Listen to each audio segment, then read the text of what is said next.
Hey guys, Henning and Morten from FlippedNormals here, and in today's video we are going back to the past to teach you everything there is to know about polymodeling a face.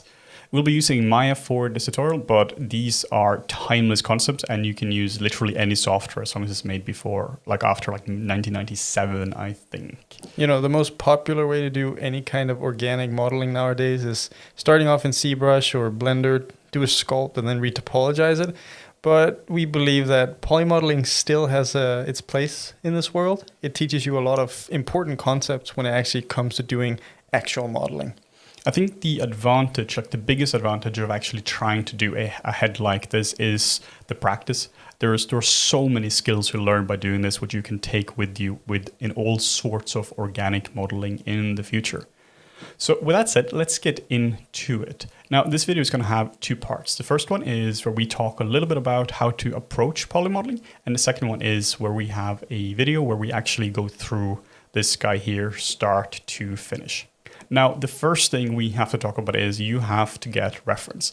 That is probably one of the hardest things when it comes to pure polymodeling. One of the differences between polymodeling and using something like PureRef and just using your eye for observing is that here we need accurate reference because we are now projecting stuff directly onto reference, or we're using the reference directly. So the first thing is you need to find some good references. And in this video, we've cheated a little bit since we're actually using a scan here. What? Just a little bit. Just a little bit, which means that we know that these are going to match up perfectly. These are also taken from ZBrush with an orthographic view, so there's no perspective distortion or anything.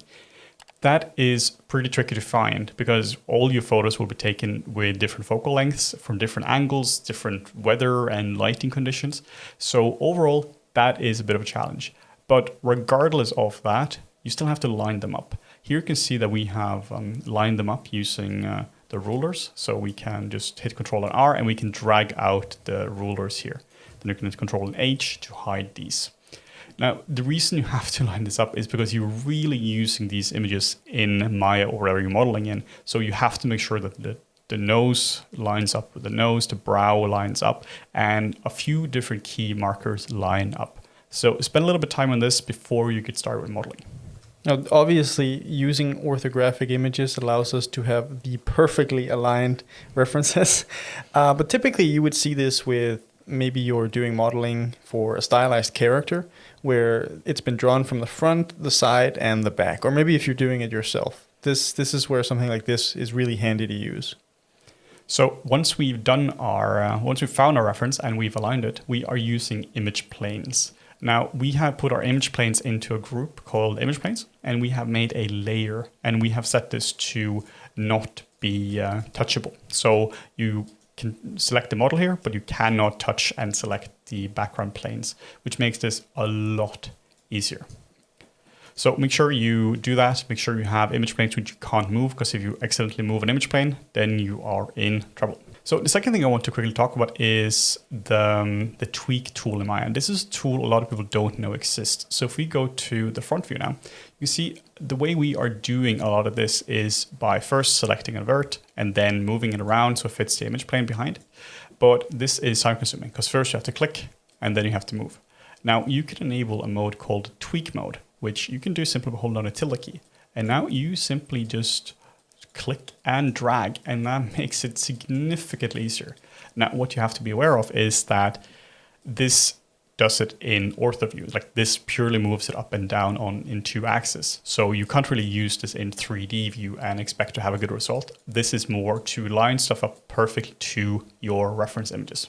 But I mean, half the clicks, you know, that's a lot of clicks saved. A lot of clicks saved and a lot of RSI saved for your hand as well. The second thing we want to talk about is really that once you get started with doing the actual polymodeling, you are doing the loops at the same time as you're doing the shape.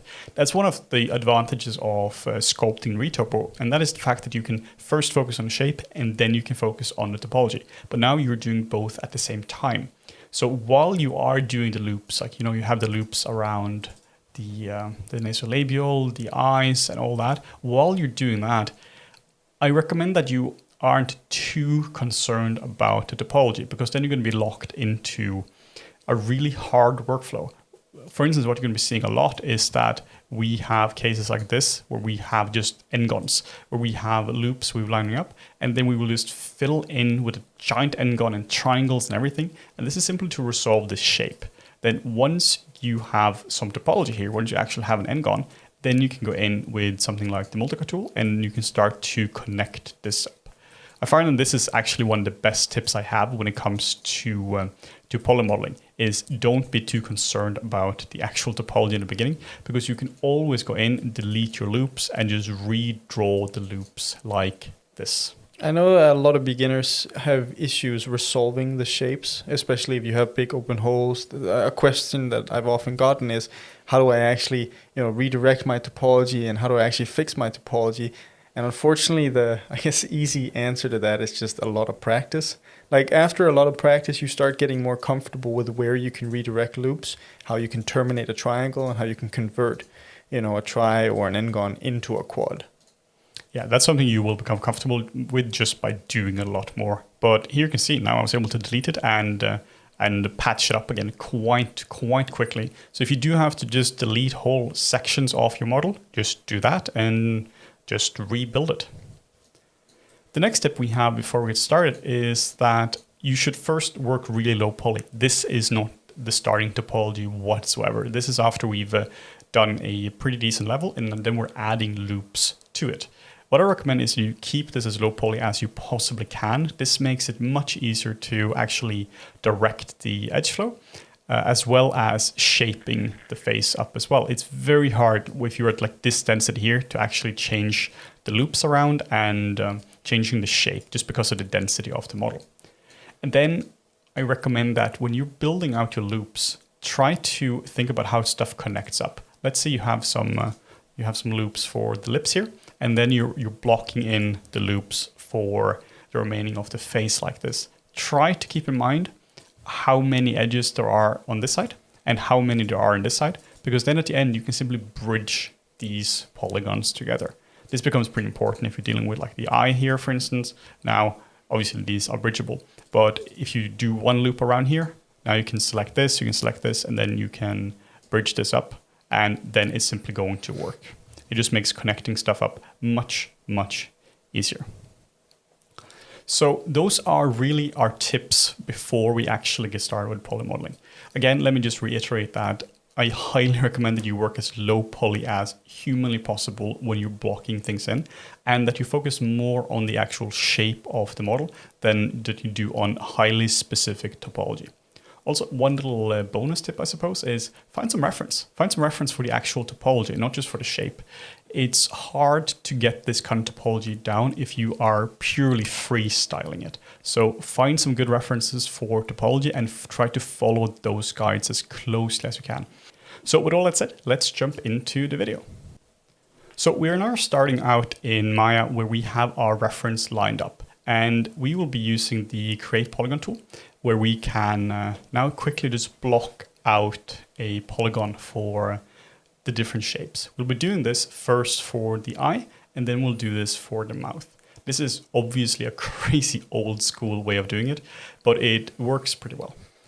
You could also use different primitives as well, like you can use a cylinder and shape that up, or you can use a cube. Whatever you do, it doesn't really matter ultimately. What's important is that you get some main polygons down and you're lining them up to your reference. I think regardless of technologies and where we are in the modeling world, I think it's a good skill to have. Like Henning alluded to earlier as well, when you do this type of modeling, you get very comfortable with the different modeling tools in the different, whatever software package you're using. For example, Maya here, you just get really comfortable with the modeling toolkit and you get faster at using that for everything else you do. Yeah, when it comes to doing general modeling now, like even when you're sculpting, there's also a lot of retopology work involved in that. And I feel very comfortable with actual retopology now. One of the reasons is because of this. When you're retopologizing, for instance, in most cases, you can't just go in and just retopologize. You actually have to go in and cut a lot of things just because it's probably not going to work the first time. And instead of having to then like snap the retop mesh to the background again and basically redo the whole area, you can go in and just cut in a few loops, and you can drastically simplify your approach. I think it's also important for people to understand that this is an important part of any character modeler's job. You know, you don't just sit and ZBrush all day long and sculpt characters. The majority of your work is actually outside of ZBrush. It's a lot of technical work. It's a lot of tweaking shapes and doing retopology and making a base mesh fit your character. Yeah, as a character artist, you really have a solid blend between like the actual cool part, which is obviously ZBrush and all that, and between the more technical parts of it, which could be you have to retrofit topology from one character to another, or you need another loop in one area, or I had to do this for a movie many years ago where I had to like attach some wings from one character to another, and that was a pure topology job. Very important to do, but if you're being asked to connect up topology from one character to another, and you're like, yeah, cool, let me just take it into ZBrush and Dynamesh it up, and then I'll take it into Topology to retop it. Like, you're already like half a day behind it, because you could just bridge it in Maya directly, which is what I was doing, and it didn't take a lot of time at all. So now we're trying to get the topology, which we blocked out from the front view, and getting this into the into actual space, because you can't just do everything in the orthographic views. You can see here we have a split viewport where we have two ortho views on the right, and then we have a 3D view on the left. It's really important to use all of these views. If you can have a case where your ortho views are matching perfectly, and the model looks like crap because the shapes aren't good. And you can have a case where the model looks awesome, but it doesn't actually match the reference that well. You just need both of them. You need good, solid shapes, and then it also needs to match the reference. The same thing really applies if you're sculpting. You know, I've seen this time and time again where people are sculpting from reference, they have a side view or front view up, and they're able to match that pretty well. Then as soon as you start looking at it in actual 3D, it's completely flat. Like, you can have the front view here, you can have that be spot on, it's perfect topology-wise, but as soon as you start going into 3D space, it just doesn't work anymore. Yeah, what you're describing here would work really well if the camera is only ever from the front. Yeah, view, exactly. And there's no deformation, but you're not making a character from the front or side view, you're making a real three-dimensional character.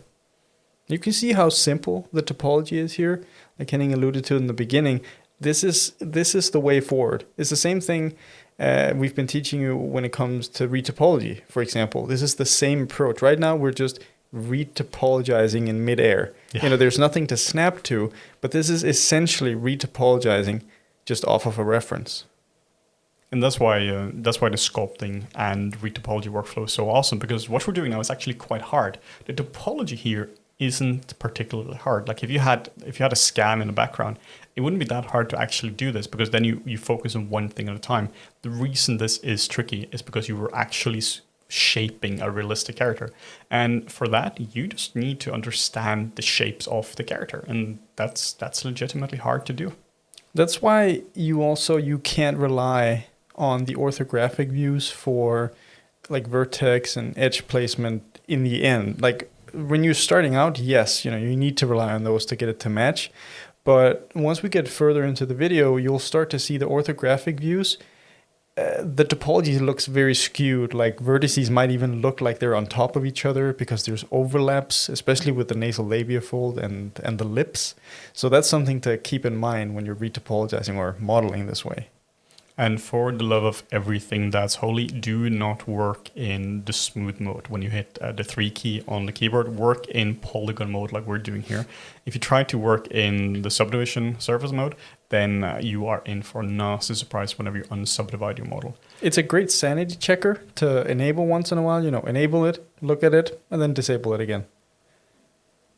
Yeah, you will do irreparable harm to humanity and your own model if you work when subdivision's enabled. Especially if you work in a production environment, right? Like, if you're just doing something for yourself, you're not doing UVs, you're not doing texturing, I could maybe forgive you if you did that. You know, that would be like, okay, fine, that model's never going to see the light of day, it's never going to touch anything else. Okay, sure. But if you need to hand this off to someone else, or it's going further down the pipeline, even within your own little freelance pipeline, don't model that way. Or maybe worse for your own portfolio. Yeah. As you can tell. Yeah, and especially if you're going in as a modeler, they will want to see your wireframes. They don't want to see them subdivided necessarily. You know, they want to make sure that you're able to do it cleanly and have the supporting loops in there that are necessary. So we're starting to connect some loops up, but don't connect stuff up before, like until it actually works in terms of the shapes, because then you're just creating more problems. More topology just means more problems for you to fix later on. And that's why we were just recommending keeping as low poly as humanly possible for as long as possible. Like you saw right in the beginning of this video, the model we have there, the final model, is pretty dense, and it just means it's very hard to actually change something without deleting a significant amount of loops. But that's also where you'll start to transition. You know, right now it's more individual edges and vertices that are being tweaked. Towards the end of that, then you start going in, you know, with soft select or a sculpt move brush type of thing, and then start moving large parts. And you can also see now that how deliberate we are at actually keeping the loops having the same amount of verts. So for instance, the brow we're doing now is going to bridge pretty well with the eyes. It's not perfect yet, but I'm highly cognizant of that whenever I am adding anything. And only add loops whenever you need to. Like, don't just add loops because you're trying to, I don't know, bridge something or whatever. Just add loops when you need more polygons. Do you need to describe the surface more? If the amount of polygons you have currently supports the shape you want, awesome, go for that. Here you can also see what we talked about with the whole like just delete a thing. In this case, we aren't filling it in, but we're just deleting it and we are redoing it. Just because sometimes it's just much easier to delete something and redo it than it is to try to fix it. My approach when it comes to fixing topology or redirecting topology is I don't really have any like fancy techniques. I delete the crap out of what I have and I just rebuild it.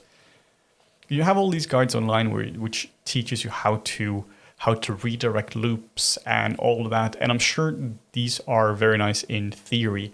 But practically, I just can't keep that in my head. It's just practically much easier to just delete what's there and then fix it up. The problem is also once you start doing real modeling, retopology, whatever it might be, you're not doing it on a flat plane. Like doing things on a flat plane, that's where you have an amazing overview and it's really easy to see where loops can go. But if you're working on a flat plane, then you don't need nice topology anyway. Most of the time it can just be kind of shoddy. Yeah, that's something that's a good discussion when it comes to what is good topology, because now we're making, like in quotation marks here, like universal good topology, like we're making the loops around the eyes and all that. I mean, obviously there's a much bigger discussion what is good topology, but like in short, good topology is topology that gets the job done. If you are making this kind of character and it needs to deform, well, then this topology here is great. If it just is going to be a still render, it's not really a huge concern exactly what loops are. Then the shape is important. I tend to think of topology as functional topology, not necessarily how pretty does it look. Yeah. Don't be obsessed about the vanity of it. Like maybe do that if you're making a showreel or something. But like how pretty the lines are matters very little. And here you can see as well, like we had some areas which were they were just big open gaps. So what did we do? Well, we just filled them in, just capped those areas and. Now we can just use the multicut tool to connect them up. This is also a thing for when people have been talking about, CModeler in ZBrush replacing whatever you can do in a traditional 3D software. Doing this type of modeling is actually impossible because of our n-gons here. You can't work with this in ZBrush. So it's a lot harder to redirect loops because you have to redirect it through something that's a triangle. Whereas this gives us a lot more freedom. I mean, we have polygons here with maybe 8-10 vertices connected to it, but it doesn't really matter. Yeah, that's a discussion, right? Are n-gons good or bad? Well, they're just n-gons. They are what they are. N-gons are simply polygons with more than 4 vertices. And for final topology here, obviously that's not going to be great because you're not really controlling the topology. But as a temporary tool for filling things in, they're fantastic. But yeah, you really don't want to have n-gons in your final thing. And particularly if you want to take it into ZBrush, like ZBrush will straight up convert it to a triangle. So don't even try to have n-gons. And then your vertex order changes every time, and it's just bad. It's a complete mess. And here you can see as well, like I'm just cutting in, like with quite a few cuts in there, because now I'm kind of trying to bridge the lips and the parts around it. And going in on an n-gon and just going crazy with a multicut is a really good way of doing it. Very uncomfortable when you're first getting started though, just because it's very out of your comfort zone, because you're actually going in and you're just brute forcing in the loops you want.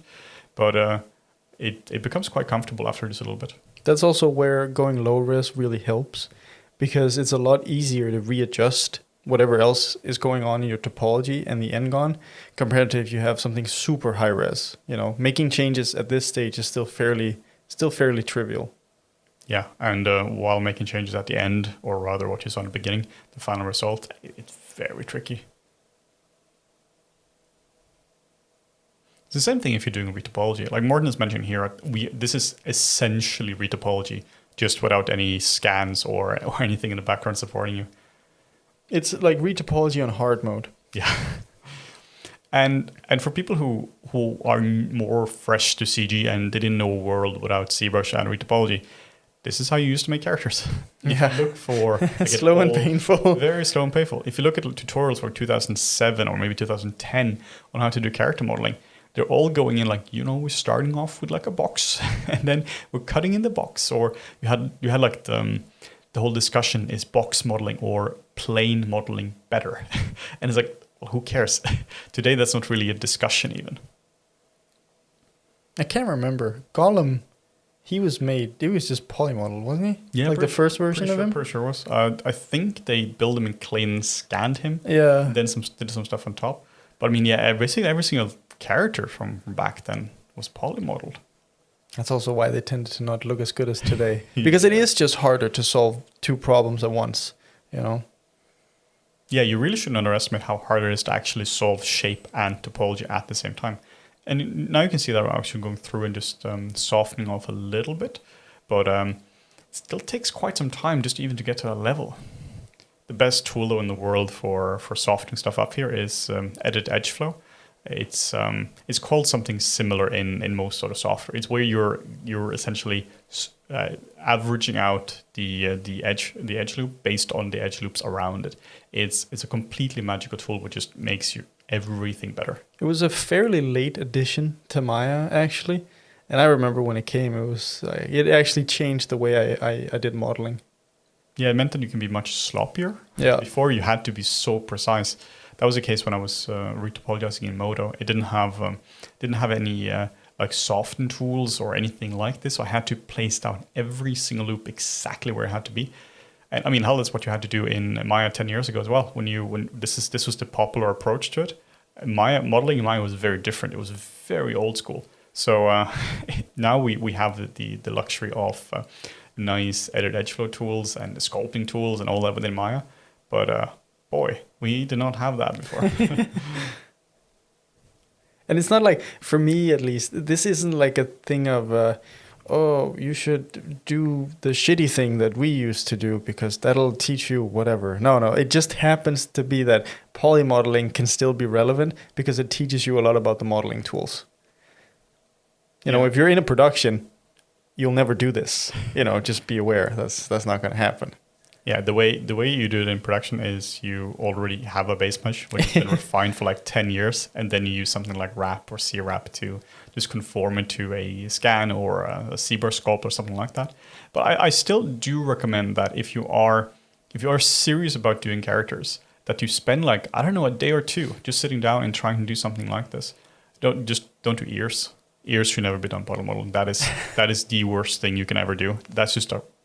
That's pretty hardcore. Maybe you should do ears. Maybe you should only do ears. That's the perfect exercise. The way people used to do ears was that they didn't do them and they stole it from something else. And you can almost see the topology around old school models around the ears is always super wonky because they would never match. The density was always messy. A different ear. Either that or put hair or a hat to cover it or something. It's like drawing feet. No one wanted to do it. And now we're actually getting into a slightly more modern version of the poly modeling. This is when the shape is in an okay spot. It's not perfect, but it's in an okay spot. And then we're going over with the sculpting tools, where we can use the grab brush and we can use relax and smooth just to soften off a lot, just to average it out a lot without really destroying the shape. I think that's one of the biggest advantages to more modern modeling tools, is being able to actually smooth things out with sculpting like tools. Makes it so much easier. So if you're trying to do this kind of poly modeling and you're having a hard time with it and you're serious about being a character artist, maybe try one more. It's genuinely a skill that will help you improve as a character artist. Just don't build your portfolio around it or something. It is like you're doing push-ups. You're not going to show your push-ups to somebody, but it does enhance your skills as a character artist. One of the ways I've been learning poly modeling is by teaching character modeling. Like not even teaching poly modeling, but just teaching general character modeling, and then having the students have a really hard time with retopology and ending up just having to delete big parts of their model and just redoing it with poly modeling. Just because even though they're supposed to only retopologize, they're still struggling with that. And we just have to go in, delete areas, go in with multicut and just fix those by hand. My approach was starting CG 15 years ago, where the tools didn't exist, and just, cry myself to sleep every night. Yeah, don't do CG 15 years ago. No. Yeah, CG used to be just really terrible. It was just hard. It's really hard. It's still hard. I guess I feel like it's actually become harder because the competition is better. Mm. So being able to make something that looks truly fantastic, now you have to make something that looks indistinguishable from real life if you're doing, real characters, for example. Yeah, I heard like kind of the way to get a job in the 90s in VFX was, do you have a pulse? Even if you didn't, you still had a chance. But today you're talking about you while it's easier to get to a high level result, it also means now everyone can get to a high level result and you have to be that much better. Now you can see we're not really doing that much in the ortho views anymore. Now it's more looking in the 3/4 view, in the actual perspective view. We're still lining up a few things just to get more of the likeness going, but this is really when you want to properly get stuff into the 3D viewport. We go in with the move brush, and we don't really use any other brushes for it. Like we don't use the sculpt brush or anything. We use the move brush and just move topology around. And then I'm trying to figure out where to place that star. Where do you place the pole? That's always the question around the mouth, right? Where do you want it?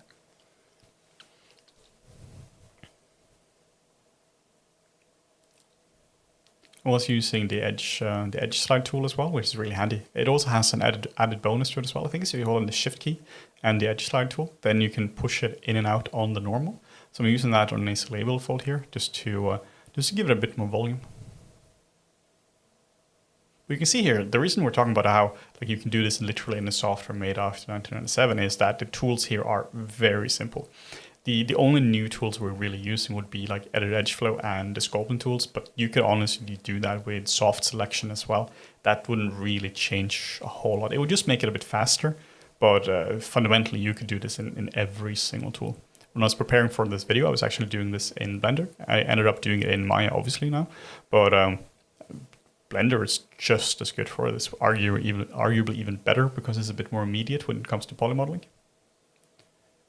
And now, just still trying to figure out where to place that loop. And this is where you're just trying out a few things. You don't really necessarily know it just by heart. Like this is not like poly modeling is not a skill or the perfect topology is not a skill I just intuitively possess. This is where I have some nice reference on my second monitor and I'm looking at it and I'm trying out a few different things. Also because perfect topology is an illusion. It changes from character to character. Not every character will have the star placed there. Maybe they'll have it underneath the chin or maybe in the cheek somewhere. Like it just, again, like we talked about, it's just about the functionality of the topology. What do you want it to do, really? Yeah, as a character artist, if you're building your portfolio, while of course it's important to have clean looking topology, like don't obsess over the specifics of it. Obsess over it if it's going to be rigged and you actually have a good face rigger who's going to rigging and is very particular about where they want their topology, then you can do it. But if what you're doing is purely visually in the end, just focus way more on the final result, meaning the sculpt and the textures and the fine details and pores and all that, and focus way less on quote unquote perfect topology. Yeah, one misplaced star is not going to make it or break it. No, I don't think, like, if you're going for character modeling position today, I don't really think you would, in the interview or in the review process, really be that concerned about topology at all, to be honest. I've never been asked an interview about my topology, really. They're just going like, yeah, this looks fine. It's not like you have a topology test. No, they don't. It's like a driver's test. I do remember that in school, though. We had one test at one time where we had to draw out topology on top of an image. Yeah. That was bullshit. I had severe pneumonia then, and I basically have no memories of that. Good times. Good times. And now we're just adding loops and going over it with edit edge flow and softening things out and just adding a few loops here and there. The density I'm going for now is a pretty, like, that's like a medium high density. It's to the point that you can get a lot of shape into the model. You can get a lot of good likeness with this density, but also at the same time, it's not that dense. Now we're just looking at n-gons. It's always one little sneaky n-gon, which has been able to disappear. So triangles, I'm not too concerned about, simply because they don't actually cause any like technical issues. While n-gons, on the other hand, if you were trying to bring this into ZBrush, which you are, I mean, let's face it, you're not going to be going full old school. There's no point in that. Then ZBrush will not accept n-gons. And now we're just speeding up the video because we are just going through and I have this set to a hotkey where I have edit edge flow on Alt-A, I believe it is. And then you just go in and you just click your hotkey constantly. And then you can really quickly soften off your model. You can see how much edit edge flow gives you for free, like especially there with the nostril or the eyes there. It actually follows the curvature. So it just, if you have 10 edges, you don't have to go in between each of those 10 edges and line them up. You just click once and it sorts it for you. And this is also a good argument for doing a clean result early on, or putting on clean loops, because then it becomes so much easier to add future loops as well. So we're getting to the end here now, and this is where we're just going through it and just making sure the loops are getting nice and clean, and I'm just going back and forth over the same loops just to soften off. Then we'll mirror it over, and then we'll do a little bit of like shape refinement off screen, where we're just using the sculpt brushes just to make this a little bit cleaner and a bit more similar to the actual background. But we really aren't, like after mirroring now, we really aren't changing the topology. At this point, it's we're talking about just changing the shape of it. And once you have a generic mesh like this as well, you can easily reuse this for all sorts of different cases. Like now you can take this into ZBrush and just sculpt on this. So yeah, now we have our final shape or final mesh, and now we have our final shape. And you can see it changes a fair bit between these two, but it's purely a shape change, which also just shows how much you can actually do with just shape. But yeah, I hope you liked our 1990s character modeling tutorial, and make sure to leave a comment below if you liked it, or if you want to see any more of these kind of videos. So thank you so much for watching. Thank you, guys.